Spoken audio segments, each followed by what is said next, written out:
Shalom Aleichem, everyone, and welcome. It is a beautiful summer afternoon here in our Skokie Sculpture Park, and I am delighted and honored to introduce and welcome you to our new podcast series, the Rosh Kollel Reading List. Growing up, the summertime was a time for reading. We would go to the Baltimore Public Library. We would get the special t-shirts for the Summer Reading Club. I'm sure some of you continue to spend time during the summer reading during this little bit slower time.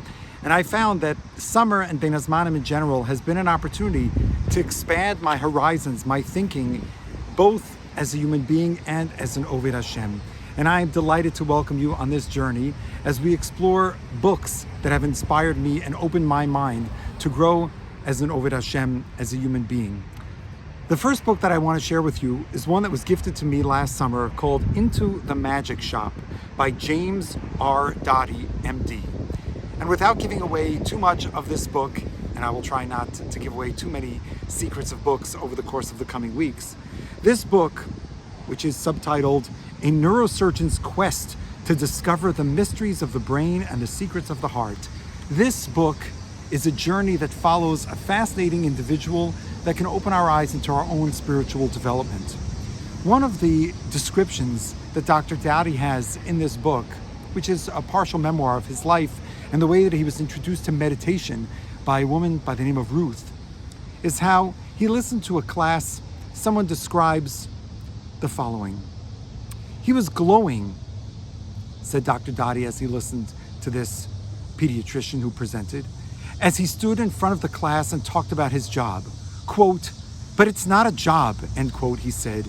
Quote, "It's a calling that is not for everyone, a calling that requires those who do it to go above and beyond a regular 9-to-5 job. You have to work long hours because people are depending on you.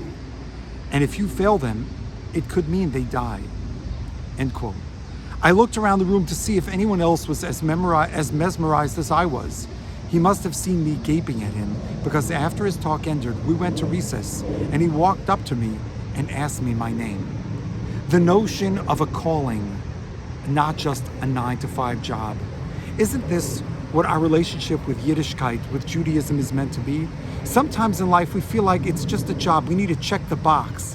But when we think deeply, we realize that our relationship with Hashem and with Judaism is a calling. It's not just a 9-to-5 job. And this is an opportunity to reflect on what does that mean, that Judaism is a calling? What does it expect of me and what does it open the doors to? What are the possibilities for me to explore? A second description he has much later in the book on 203, he describes the concept of dying. In his own lifetime, not physically dying, but the experience of feeling like he's died. As a lost and hopeless boy, I died in a magic shop. Then he describes how he had a near-death experience in an accident. Then, ultimately, he describes coming back to life. At the time, I felt the warmth of a light and a sense of oneness with the universe. I was enveloped in love, and while it didn't transform my religious beliefs, it informed my absolute belief that who we are today doesn't have to be who we are tomorrow, and that we are connected to everything and everyone. They say in the name of the Kotzker, the Holy Kotzker, that he could have revived the dead, but instead he focused on reviving the living. How often is it during the course of our lives that we reach a height spiritually and then we fall and we have a spiritual death, a position, a place, a state where we're disconnected, where we feel dead, and yet we can come back to life. We can constantly come back to life through our reconnection with HaKadosh Baruch Hu, and realizing, having that feeling, that warmth and light that envelops us, to take those moments when we feel alive, and of course to capture them, and yes, be transformed in our religious beliefs. Finally, toward the end of the book on 232, he talks about a lesson that he learned from this woman who you'll meet in the book, the woman in the magic shop who taught him meditation and meaning in life, and how he used that lesson to share his wealth, the physical blessings that he had received, the great income through his work as a neurosurgeon. By giving up my last remaining wealth, I learned the lesson I was too young to comprehend during my time with Ruth. The grand finale of the magic that Ruth taught me was the ultimate insight that the only way to truly change and transform your life for the better is by transforming and changing the lives of others. Transforming the lives of others. A life of service, a life of giving. Says Rav Dessler that our lives can be broken down into two different frames, a life of taking and a life of giving.